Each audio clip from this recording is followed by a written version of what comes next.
Hi, I'm Trey Schaefer. I want to thank you for coming this week. It means a lot that you are here, and we appreciate your contributions to make this conference a success. As you're contemplating what you're going to do next, I hope that you take the information that you learned and bring it back to your colleagues. We'll be making a lot of the information available to you on HSE Now. So now let's take a look at the highlights from this HSE conference.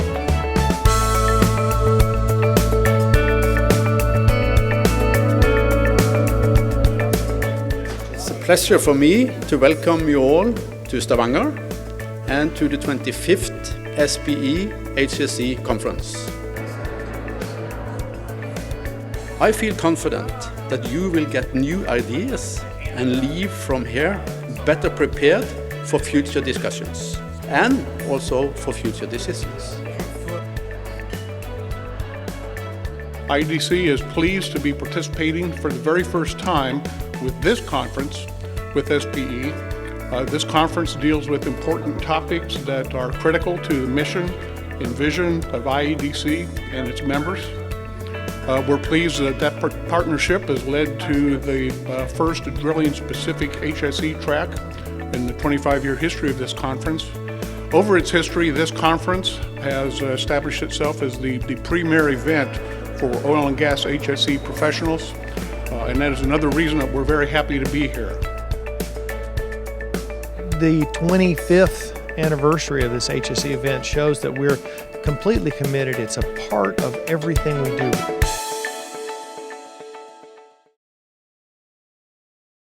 It's the first time that we've ever incorporated a sustainability element in the conference, so we're highlighting 4 key elements of sustainability for our industry.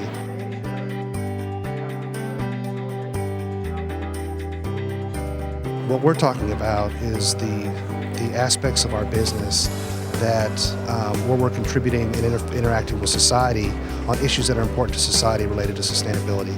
So it's important because we have a leadership role that we can play across the topic of water, across the topic of climate change, and a lot of other issues that are very important to society. We have a role to play. Very few issues evoke the same level of passion and controversy as this session's topic, climate change. And despite multiple viewpoints, the issue's here to stay, and the energy industry has a definitive role to play in it. Well, the climate change panel was the plenary panel. We had everybody here. It's the first time we've really focused on climate change as a part of the HSE conference. And it's part of that broader sustainability and social responsibility topic. It's the elephant in the room, if you will. Everybody understands it's important, but we often don't address it head on.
We've significantly shifted the leadership of this conference and have brought in about 1/3 of the executive and program committee leadership team are women.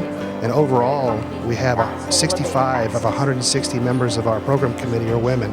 So I really feel proud of our ability and our efforts that we took this year to diversify the conference committee. Trust takes years, consistency to build, but could be ruined in only a couple of seconds. This was an opportunity to bring out, to bring to the table other viewpoints. So what do the regulators have to say? And then bringing a hydropower association here. So they've gone through their own trust questions. Then from our NGO community, we have a lot of NGOs. that some are for us, but most are against us. And so bringing in an NGO group that helps to hold up the mirror, but also helps us to partner with them, and really they're our liaison with that external community to help us build the types of projects in ways that our stakeholders are expecting. Historically, the non-governmental organizations, one of which I started, Conservation International, have been pitted against industry. And when we started Conservation International, we completely rejected that notion. To get to the solutions is going to require a new intensity of innovation. And it is going to require us actually collaborating and working very, very closely together. Trust is what we all need, and we are trusted if we are transparent, if we dare to talk about the dilemmas in a very challenging market, and if we take initiatives together and find good solutions and dare to learn from our own mistakes and other successes.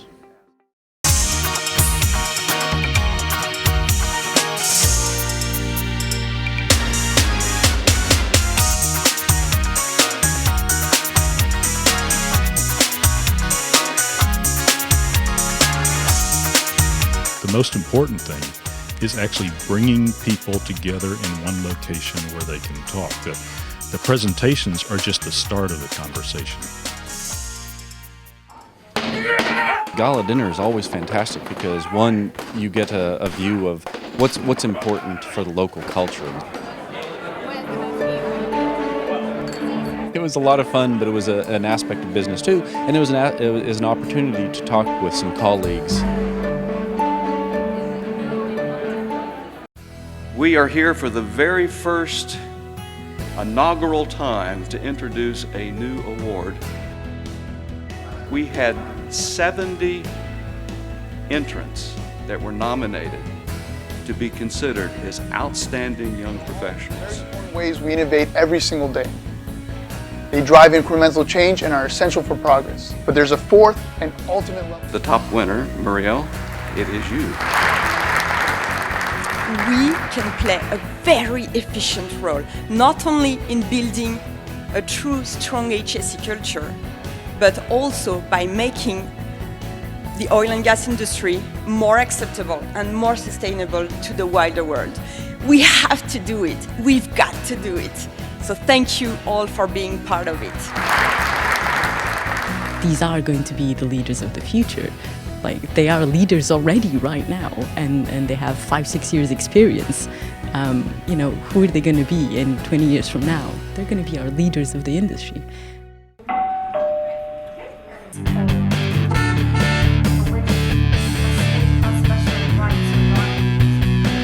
It is so impressive how articulate so many of these students are with the answers and just the rules and jumping in.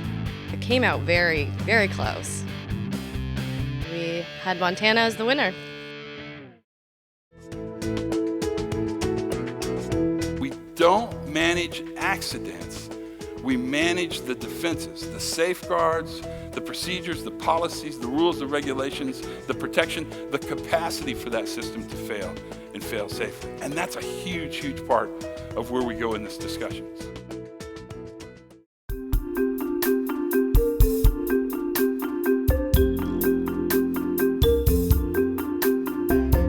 SPE has been such a vital part of shaping the industry and our whole concept about HSE. And what's been phenomenal about this Getting to Zero series that we've had, we now know that getting to zero is an expectation, and SPE was a part of that. And what better place than here in Stavanger at the every 2-year conference to have that conversation and have it conclude here.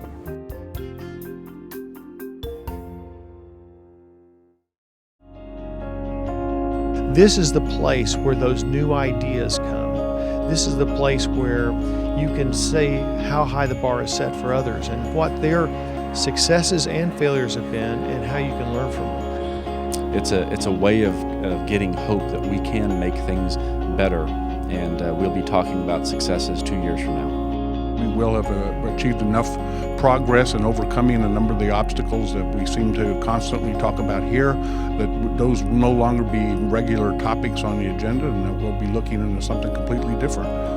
There really is no other one particular event that combines this much expertise and this many really critical, important topics.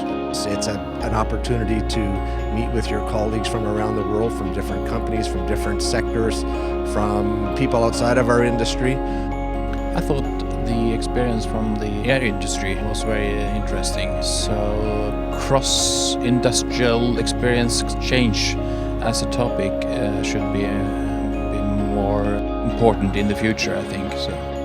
Since we're in the 25th anniversary year, I've been thinking ahead. Well, 25 years from now will be in 2041. And in terms of sustainability in the industry, what's that future state, potentially look like? And I have three images in my mind.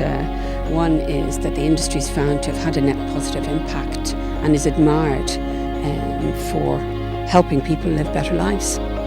Second component, which is a future state where we will have become much more comfortable and will have learned to listen profoundly to external concerns. And there's a third component, which is where we will have embraced the complexity of sustainability and simplified it, and helping the planet and humanity reach a state of sustainability equilibrium, where we can say there is enough for all forever.